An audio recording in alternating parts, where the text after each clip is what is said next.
Uncle Trump has one shot, one opportunity to stop the death of America.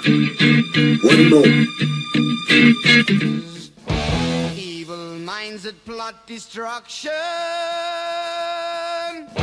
sorcerer of death's construction.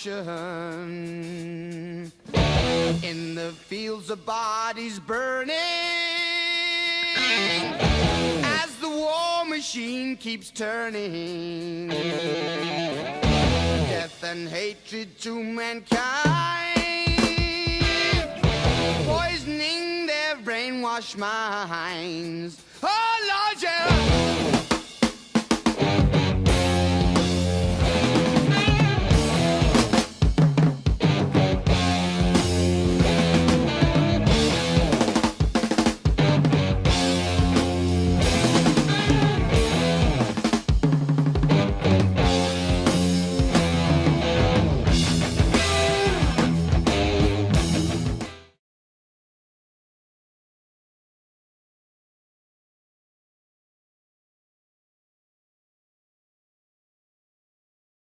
Good day, freedom-loving patriots, to the MAGA Kingdom Report. My name is Anastasia Theodoropoulos with my co-host, Dr. Richard Panzer, and today we welcome back Mr. Trevor Loudon, whose expertise is much needed today to understand the recent chaotic political climate afflicting us. Trevor Loudon is a New Zealand-born author, filmmaker, and national security expert, renowned for his exposing Marxist, socialist, and communist influences infiltrating U.S. politics and institutions.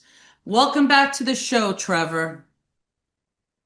Oh, thanks so much. Great to see you, Anastasia. Great to see you, Richard. In my mind, what I admire about him is his willingness to go on to college campuses, debate people. He wanted to talk to people who disagreed with him, and he did it with, in my opinion, a lot of good cheer and without hate and so on. He was courageous in his faith, yeah, which guided him, right, which was very unusual in our younger generations. right. So that's why we admire him. But I believe on the left and on many college campuses, there's a lot of hate towards him, and so I'd like to show just a few of those posts. We have a video. Yo, they got Charlie Kirk, bro. I've never been happier. Never believe the reason I'm smiling. And it has nothing to do with Charlie Kirk. Nothing to do with Charlie Kirk. I would say pour one out for Kirky boy, but I don't waste good beer on little bitches. I haven't posted on TikTok in a long time, but I'm gonna now because rest in peace, bozo! Charlie Kirk just got put down like a fucking dog in Utah, and I could not be happier. Praise fucking be. I do not, and I will not, ever feel bad when bad people get what the fuck they deserve. Charlie Kirk got shot? That's awful. That's so sad. Hope he recovers well. I just heard that someone shot Charlie Kirk? Trevor, I'm just curious, what is your perspective on this sort of hatred that seems to be the shooter Todd Robinson it's pretty likely, according to his family, he became pretty radicalized in the last few months, expressed a lot of hatred for Charlie Kirk. And so where do you think this is coming from? Well, he wasn't directly in college. He had a short time in college, Tyler Robinson did. He was actually doing an electrical apprenticeship program, hanging around some very deep internet groups and that sort of thing, anarchist type of groups, Antifa type of groups. Look, a few years ago, I interviewed a man called Carl Davidson, who was a leader of SDS. He was in the League of Revolutionary Struggle, the Freedom Road Socialist Organization, Communist Party of United States, Marxist, Leninist, all these Maoist groups. And he's still active today. And I interviewed Carl, this was about 6 or 7 years ago, and I said, Carl, you were active in 68. There was a big campus, the Vietnam War was going, there was almost a revolution in France, there were student rebellions all over the world. Can you ever see that happening again? And he said, yes, and it's just around the corner. He said, and it's going to be so much bigger than last time. And I said, why do you say that, Carl? He said, well, we were kids in 68. We were just the crazy Marxist kids. The rest of the country was conservative. But we've had 40 years to tell the kids about Marxism in the colleges. The next one's just around the corner, and it's going to be so much bigger.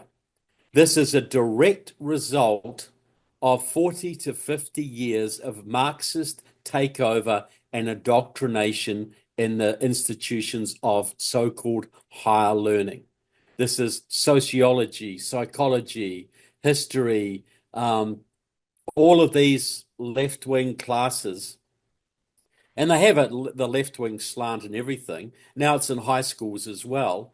But you've got a whole generation, two generations now, of kids who are brought up to hate their country, who believe that America is hopelessly corrupt, hopelessly intolerant, hopelessly racist. It got rich by ripping off the third world. It's not a country to be proud of. And the only way these kids can get any self-esteem back is to go full-on progressive, to go, super anti-racist, super anti-homophobic, be willing to lay down their lives for the progressive cause. They are that fanatical. In 68, we got the weather underground out of that, which blew up buildings all over America. But already this year, we've seen several assassinations. The young couple in Washington, D.C., the health executive in New York, downtown New York, the attack on an ICE facility in Texas, armed ambushes of a major scale. So what we're seeing is the radicalization of youth that we've never seen. Now, 90% of kids aren't going to do this kind of stuff. But you get a few Tyler Robinsons and you get these little support groups backed up by the Freedom Road Socialist Organization and Democratic Socialists of America and Communist Party USA, who are in turn backed up by Russia and China and Iran and Cuba and Venezuela, who are deliberately radicalizing the kids and in some cases actually training the kids in foreign countries, Cuba, Venezuela, etc. It is amazing to me we haven't seen more of this. I've been saying for a year we're going to see political assassinations this year, and unfortunately it started, and I don't see this ending anytime soon. I think unless Trump gets very, very serious about rooting out these networks, we're going to see more of this. So this is driven by our enemies. This is driven by the Russians, the Chinese, the Iranians, the Venezuelans, the Cubans. And this propaganda is very intense. It's amplified by TikTok, which is, of course, a Chinese operation. And so this is a predictable result of that. We are reaping what we have sown for the last 50 years. So you're right in that we've had at least 2 generations of higher faculty who are overwhelmed our institutions. Most of them we know are progressives and Marxists. We also know that the publishers and the curriculums, you look at them, they're all kind of in the same vein of distorting history in a progressive way. And what I fear most out of this, Trevor, and tell us what you think about this, is that what we're hearing now from mainstream media is we have to stop the hate on both sides, which we know where's the hater from our side? It's like you're ignoring what's happening and you're kind of melting it all together, which means nothing is going to change. What are your thoughts? Well, this is a big scam. The hate from both sides. No, all the hate has come from the left. Now they're getting pushback and they're getting scared, so they want us to shut up. They're not going to shut up. They'll keep going. They'll amp it up again. But just when you talked about, so this is a complete lie. All the 95% of the hate comes from the left. Now they're getting pushback, which they've been trying to get. Now they're a bit scared. They want us to back off and stop calling them out. We're not allowed. They don't want us to call them communists. They don't want to call us to call them anarchists and traitors and this kind of thing. But you cannot address a problem unless you name it. These are not liberals. These are not progressives. These are hardcore anti-American anarchists, communists, and jihadis are mixed in there as well. So, no, we should not back off. We should be civil like Charlie Kirk, but we should name the enemy and call them out and call for strong government measures against them when they break the law. Look, when the Black Lives Matter rioting started in 2020, completely organized by pro-Chinese communist parties, all Biden would have had to have done was maybe arrest about 50 of the leaders on sedition charges, working for enemy countries. Plenty of laws they broke, RICO, conspiracy, all of it. He could have shut down the whole thing. He could have shut it all down. And the proof of that is the same communists who started the George Floyd riots tried to start anti-ICE riots in Los Angeles earlier this year, and it was supposed to spread all over the country, but Trump sent in the National Guard and shut it down. Otherwise, it'd still be going. So we need to call it out. Don't back down. Be strong about this, but we need strong government action against these groups because they're agents of China and Russia and Iran and Venezuela, and these ties are very easily proven. Okay, I mean, I agree with you. I think I found this online allegation that Charlie Kirk advocated stoning gays to death. All right. So you have this type of rhetoric here. He was racist against Black people and Asians and so on. And it's all made up, right? Yeah. Well, it's all taking something he said and completely twisting it. Right. Like he was attacking affirmative action, saying affirmative action when certain races get elevated because of their race and nothing else. You're going to look at the airline pilot who is a person of color. You're going to look at the doctor and wonder, did they really earn their job or were they an affirmative action hire? And if so, they might not be quite as good as someone who actually earned their job. That's a perfectly reasonable proposition. That's calling for the end of racial quotas.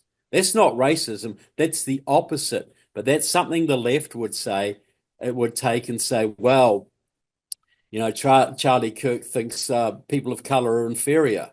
This is a kind of distortion. When President Trump he talked about Mexican immigrants, illegal immigrants, and he mentioned murderers and racists, murderers and rapists. So they say President Trump called all immigrants murderers and racists. Right. They take a kernel of truth and they completely reverse the meaning and just pump it out through their channels, and that's backed up by Chinese and Russian bots, Iranian bots, and pump it out, and some young kids get radicalized by this. Some young kids, that's all they hear. And it feeds on what they were educated in, that America's a corrupt, horrible, racist, backward country, and it just amps up the narrative. We saw propaganda in Nazi Germany, right? Normal German kids were turned into fanatics who would kill Jews, kill gypsies, kill anybody that their Führer told them to. And they started out as normal kids. Well, that's what we've had done to our kids, and we've allowed it to happen. Yeah, going back to the DEI. Not all of them, but too many of them. Yeah, so, if anyone takes the time, and there's so many videos of Charlie Kirk, and I'm so glad that he went to Oxford and he debated, because he never lost an argument because he had the truth on his side.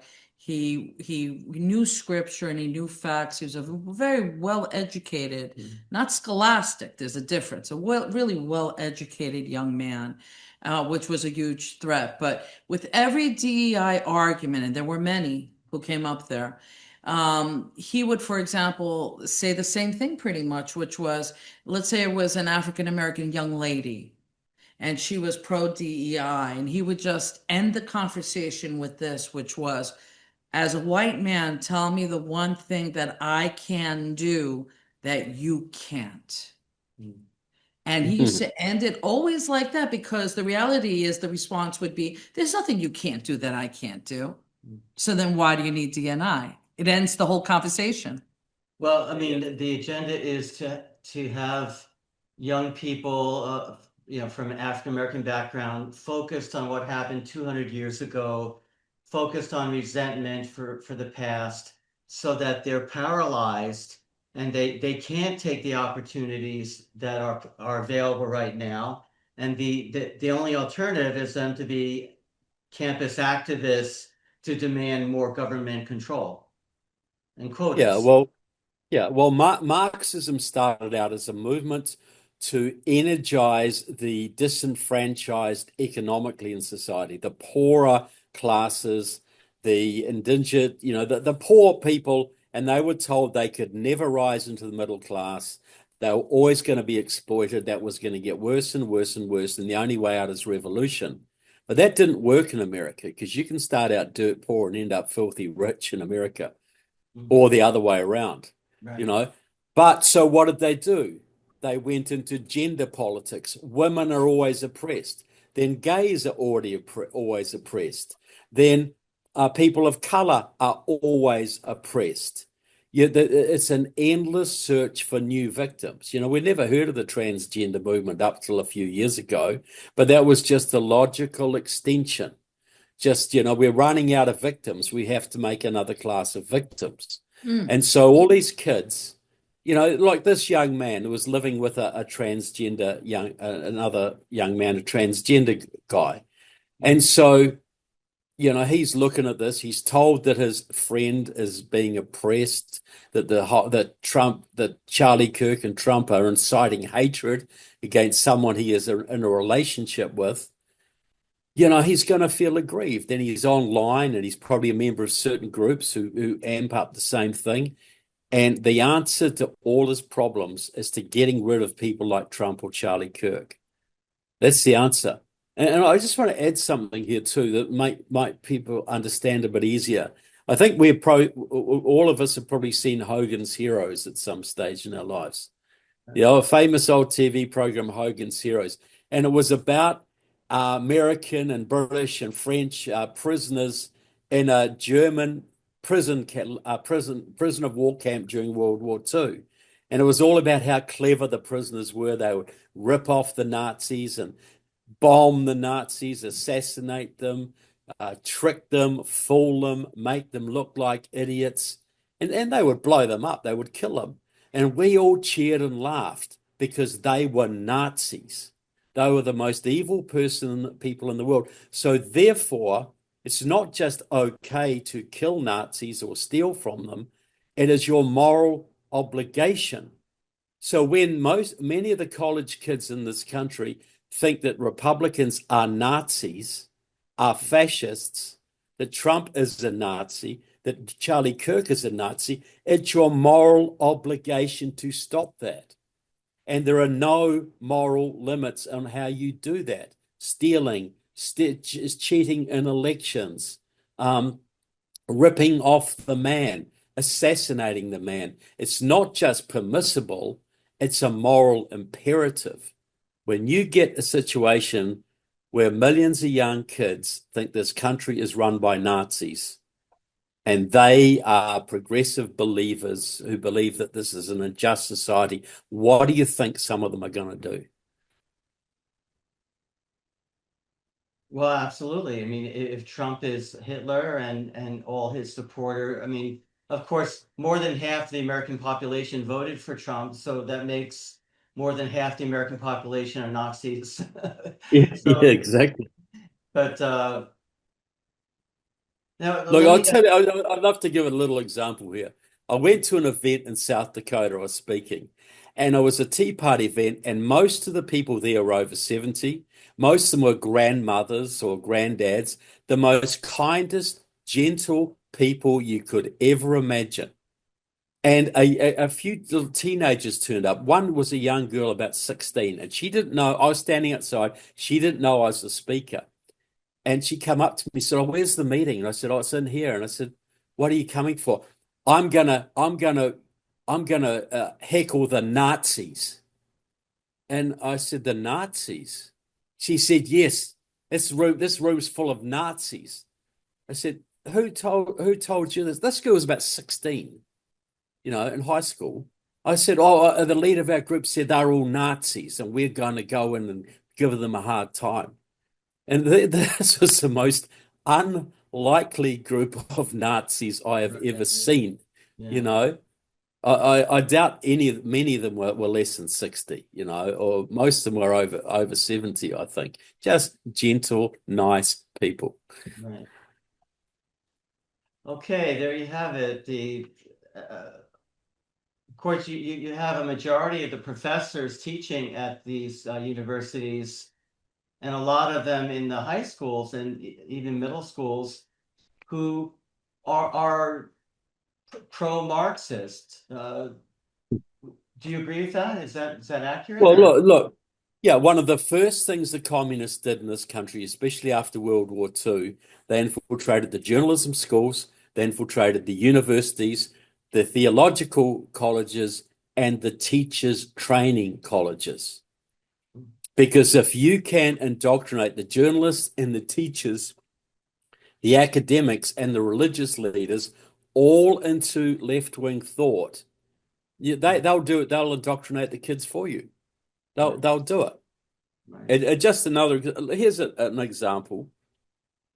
There's a guy out in California called Dwayne Campbell, an old Marxist. He's been a Marxist for years, a member of Democratic Socialists of America. But he formed a little group about 15 years ago to write history textbooks. And him and his little group of communists became the approved writers of history textbooks for the California public education system.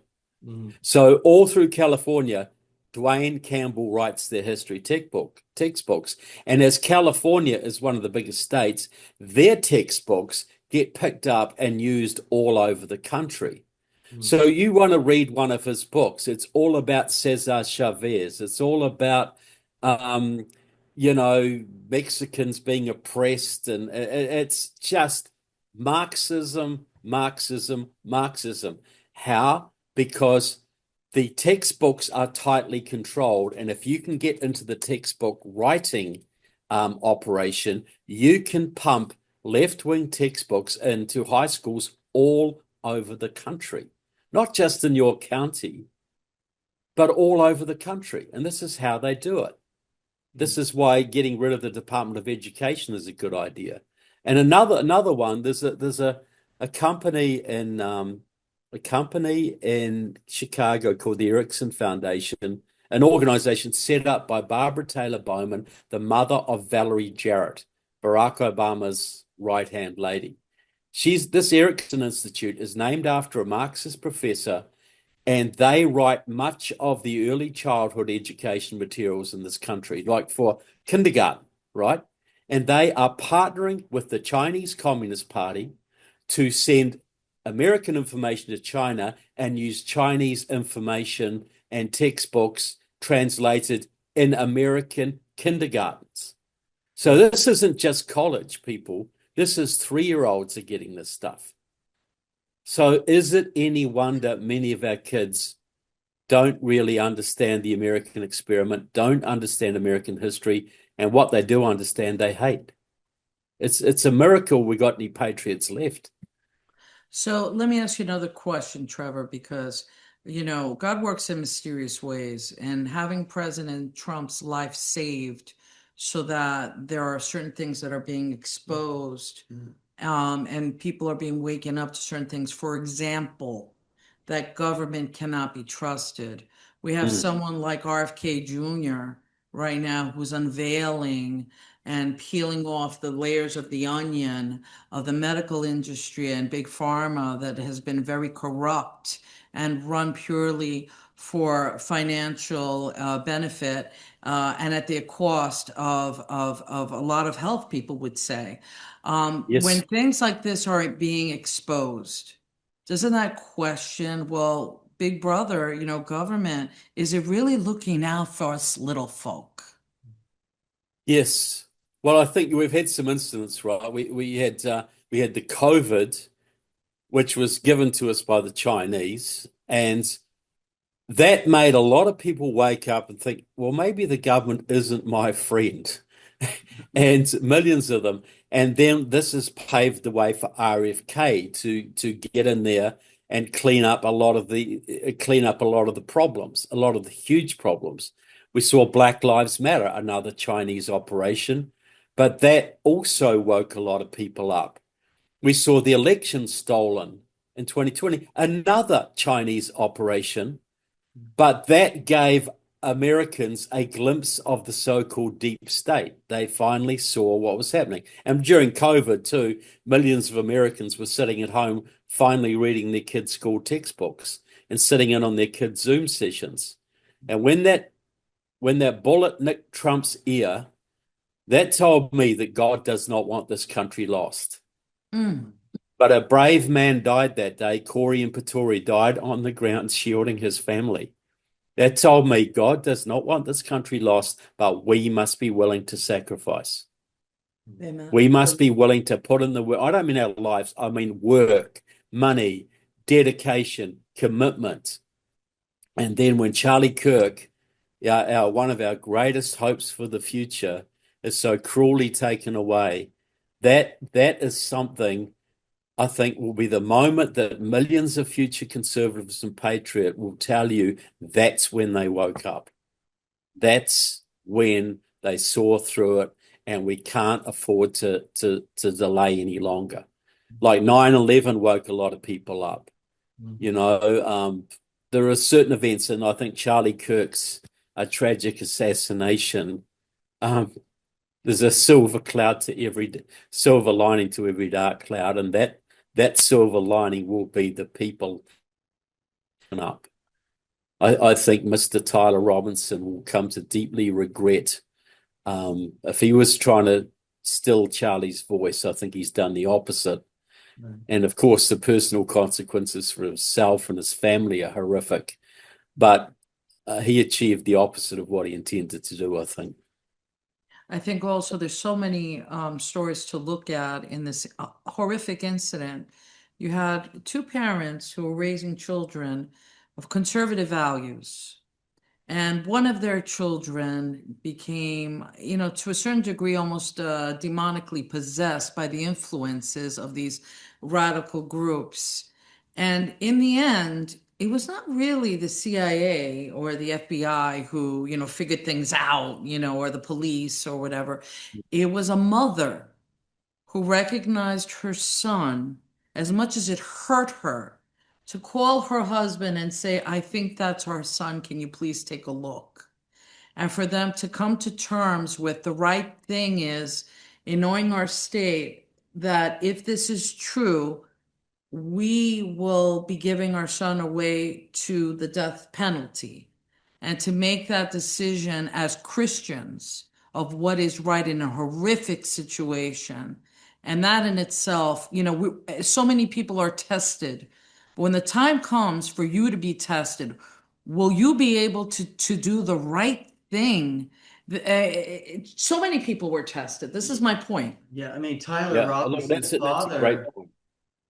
Robinson's father confronted him and urged him to turn himself in, and then he resisted that, and then they contacted a youth minister, I believe, and they persuaded him to actually turn himself in to the police. So his parents did the right thing in a horrible situation. I mean, imagine if you were faced with something with your child. It's unbelievable. Yeah, it's just a nightmare. They have acquitted themselves very, very nobly. The family has done the right thing. And I say Erica Kirk has acquitted herself very well as well. You know, this sometimes tragedies do bring out the best in people. And I think of the most horrible thing. Imagine your son.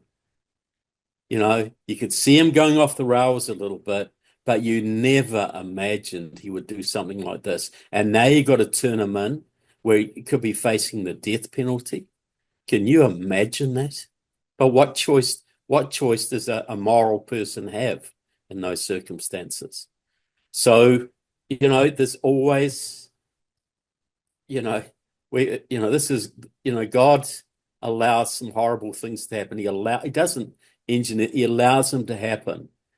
But we can, given the opportunity, draw the best possible out of the situation.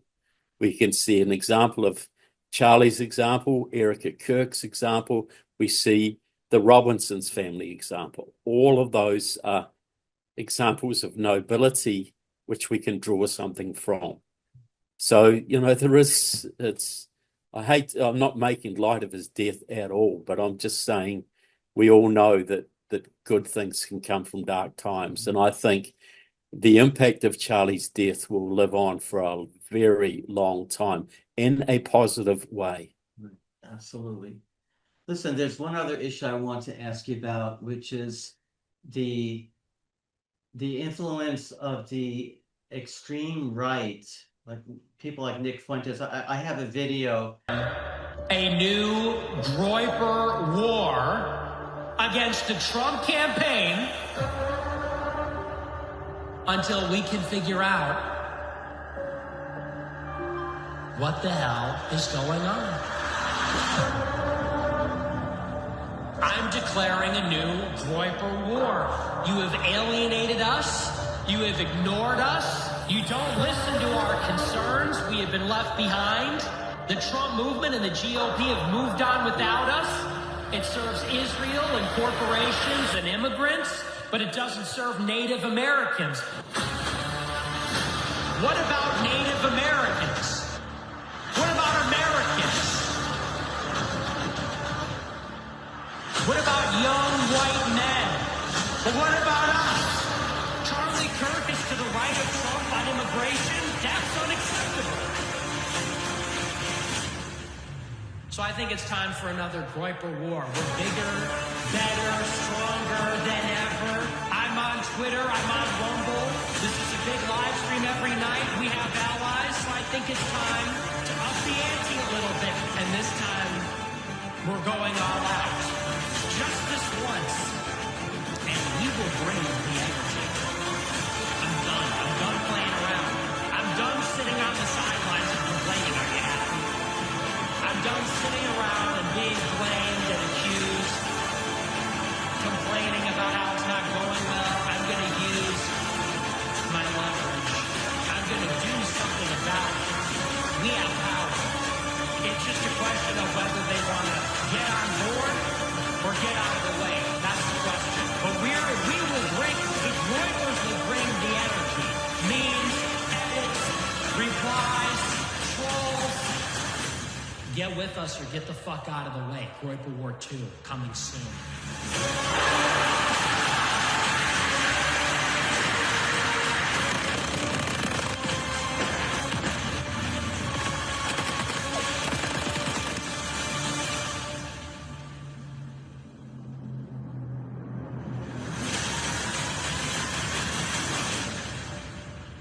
Can you comment about Nick Fuentes is saying that Trump is not a real conservative. He's conservative incorporated, you know, kind of bought off conservative somehow. And his video that you know we've shown is urging young white men to militarize themselves and to become like a mirror image of the hard left. Yeah, well, this is it. James Lindsay talks a lot about this, the so-called woke right. Nick Fuentes is not right in the same sense I would call myself right. I'm a centrist. I believe in the Constitution. I believe in God, the American values, a strong defense.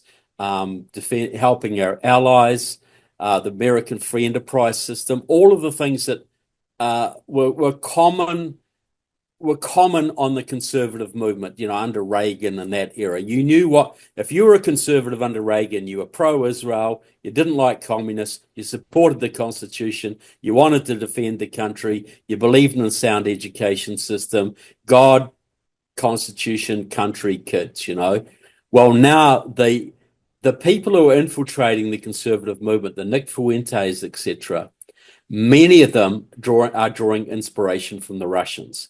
This is Alexander Dugin, the Russian philosopher who combines fascism and communism and calls himself a conservative.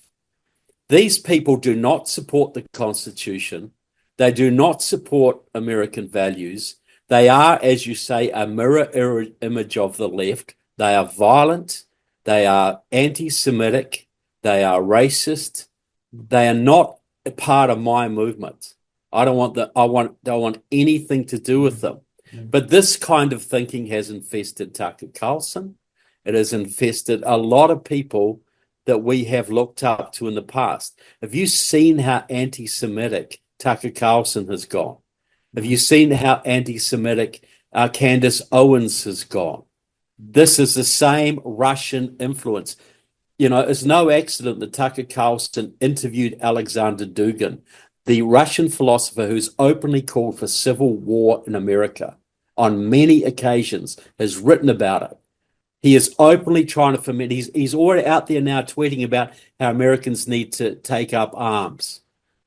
If you look at all the memes on the so-called right, now's the time to arm up. Now's the time to get ready for war, civil war. That's all coming through Russian websites, all of it, because they're aiming to the Chinese are driving the left and driving us nuts with their wokeism and their socialism and their thuggery. And so we react, and the Russians are harnessing the reaction to try and drive us into a civil war. It's like in Europe, the Russians drive the Muslims into Europe, and when the Muslims cause a whole bunch of problems, then they ally with the European right against the Muslims, just to stoke the flames of division.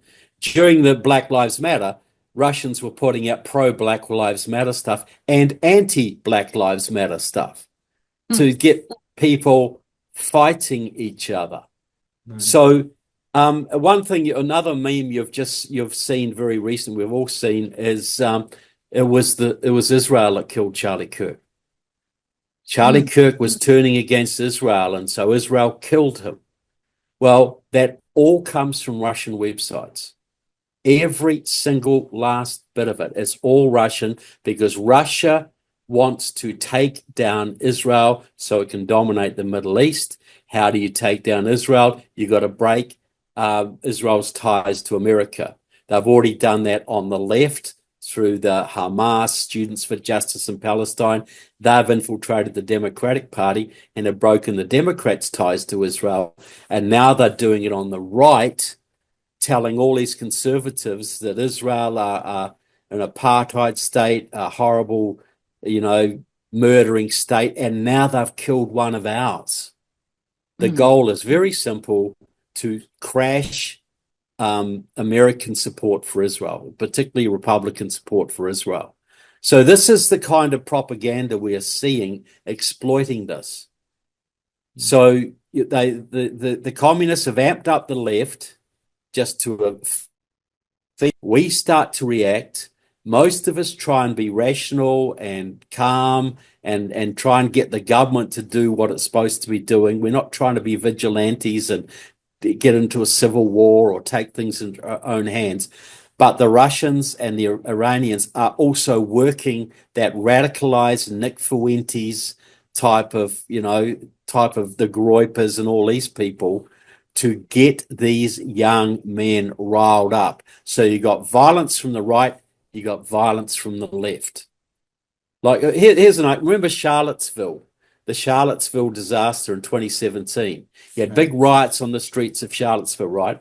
You had pro-Russian communists from the Party of Socialism Liberation and the Workers' World Party fighting on the streets with pro-Russian white supremacists from the KKK, the alt-right, the Richard Spencers, the David Dukes. So both sides were pro-Russian. And who got the blame? Trump and his supporters got the blame. Republicans got the blame for it. Right. This is what they are doing. The Chinese look after the work with the Muslims. They're driving the riots on the campuses.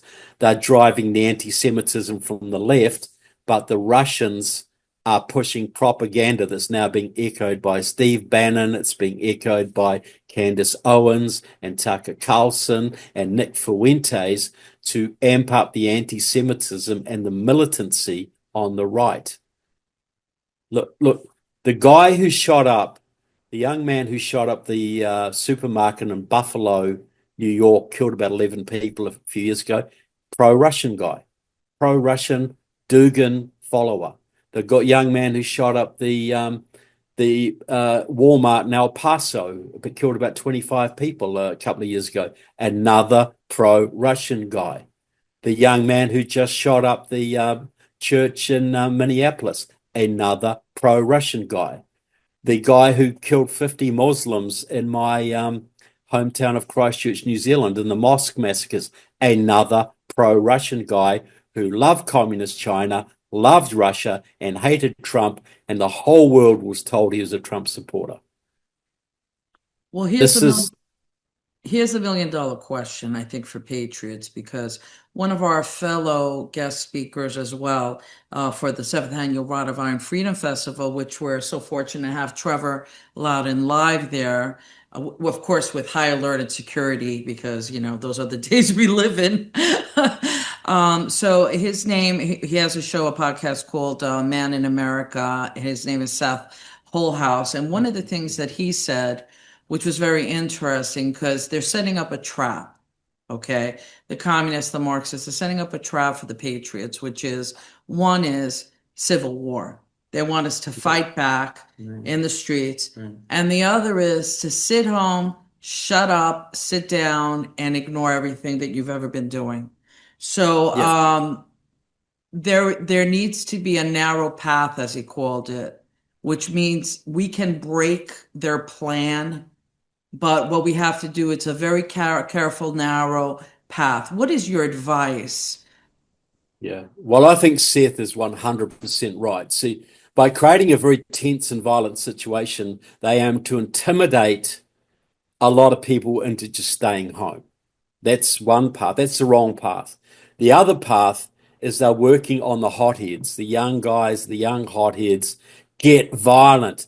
We've got to get violent. We've got to take our country back. Time to bring out the guns. So they want to get them going, and that will give that will just create chaos and give any government an excuse to crack down on any conservatives.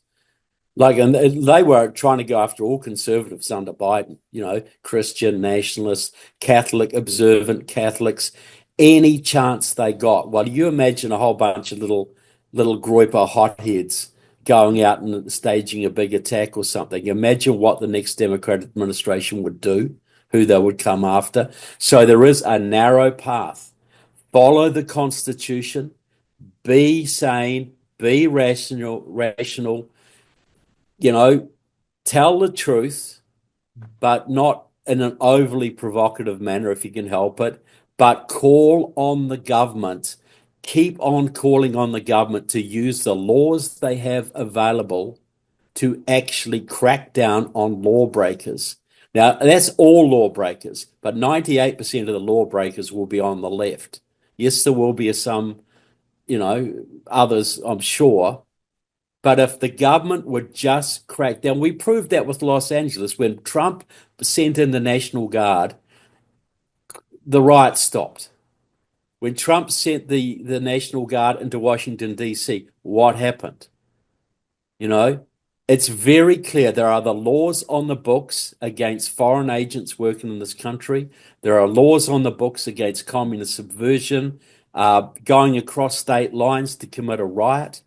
You know, it's a 5-year jail felony to cross a state line to take part in a riot. If that law had been applied during the George Floyd riots, how long do you think they would have lasted? The laws are there, constitutionally passed laws through the Congress, still on the books, that could be used. That's what we got to call. No cause for violence, no cause for retaliation, none of this stuff. You know, it's wise to make sure you are well protected. It's wise to make sure you got lots of food in case there's power outages, that you're armed in case somebody tries to attack. But don't go out patrolling the streets and shooting people you don't like. You know, that's only in extreme times of civil defense should you ever resort to that. But that's it. The aim is, Seth's exactly right. I know who you're talking about. They aim to intimidate most of the people, to shut them up and encourage a few hotheads to do stupid stuff, which will then be used as an excuse to A, discredit our side of the fence, and B, to usher in future crackdowns. So one of the things that, as an outcome of the horror of what happened to Charlie Kirk, has been an outcry for legislation. And one of the things that some of us have been supporting, which seems like a whole lot of sense, but I'd like to pose that question to you, Trevor, with your infinite wisdom in history, which is supporting the Charlie Kirk Free Speech Protection Act, which would strengthen penalties for politically motivated violence. You brought up journalism and how they've been infiltrated by Marxists. So there should be some type of accountability without infringing on First Amendment rights. But if you call someone a racist or Hitler over and over again in the media, there should be some accountability, it seems. Also in promoting more of programs, you know, on our Constitution and civics and First Amendment rights and what they mean. I mean, I'm almost in shock that the media has not started attacking the Second Amendment rights yet, because the murderer legally had that weapon because it was gifted from his father to him. So you know by next week, they're going to be coming on strong. They're just giving a little bit of breathing room right now. Every way. Look, thing we got to understand is under the Constitution, you're allowed to say whatever you like, unless it's about the trouble in America, you got what they call public figure laws, that if you're a public figure, you can say anything you like about you. You cannot call your next door neighbor you cannot write a letter saying your next door neighbor is a thief or a murderer, because he can sue you for defamation. But you can pretty much do that to a politician. You know, public figures have very little protection under the law. But see, there's a difference. I believe in free speech in public spaces. You don't have free speech in private spaces. You don't go into somebody else's theatre and say what you like. They can throw you out. But in a public space, you're marching through the streets, you can say what you like. But if in any way you infringe on anybody's rights, if you block a carriageway, if you attack people, if you threaten people, you spit on people, cart you away, put you in jail, and give you the maximum sentence, absolutely. But see, there's a call for hate speech laws. Now, hate speech laws were given to us by the Maoists. Most states in this country have hate speech laws. You cannot say hateful things, say against black people or white people or your Asian people or different religions. I totally disagree with those laws. They were brought in the early 90s after a young man called Vincent Chin was murdered in Detroit. And that was all orchestrated by the Communist Workers' Party and other Maoist pro-Chinese groups to give the government power to regulate speech, to get around the First Amendment. So we got to protect the First Amendment, no hate speech laws, but very vigorous prosecution of lawbreakers. As I said, you cross a state line to take part in a riot, that's 5 years in jail. You know, when Ferguson, Missouri was burnt to the ground in 2014, the communists who did that brought in over 10,000 people from out of state to help in those riots. Imagine if, say, a couple of hundred of those had gone to jail for 5 years. Do you think we would have had the George Floyd riots in 2020? Hmm. You know, this is easy to stop. Right. There are plenty of laws to do it. Right. Plenty of laws. But you've got to have clear direction from the top, and you've got to have attorney generals who are willing to enforce the law. And I believe you've got to have, when it crosses state lines, that's when the FBI should be directed to arrest people who've crossed state lines and put them in jail and put them on trial and hopefully send them away for 5 years. It could be done. This could all be stopped. But we need to apply the laws we have, and we need the federal government to get tough, and we need the red states to get tough. And when the blue states don't get tough, the federal government should step in where it can, as Trump did by bringing in the National Guard into California to apply the law. This could be done with the political will to do it. We don't need any more laws. Well, Trevor, we really want to thank you for taking time out of your schedule to shed a lot of insight into these issues, and we look forward to seeing you in a few weeks at the Freedom Festival. And we thank you because so much has been going on, and your insight has really enlightened us because we're all searching for truth. Right. Yeah, it's a confusing time, isn't it? And I hope I can give a different perspective and use my experience to the benefit. But I'm learning every day. We all are. Right. And I want to thank you for the opportunity, and thanks to your audience for supporting your show and caring about the truth. Uncle Trump has one shot, one opportunity to stop the death of America. One moment.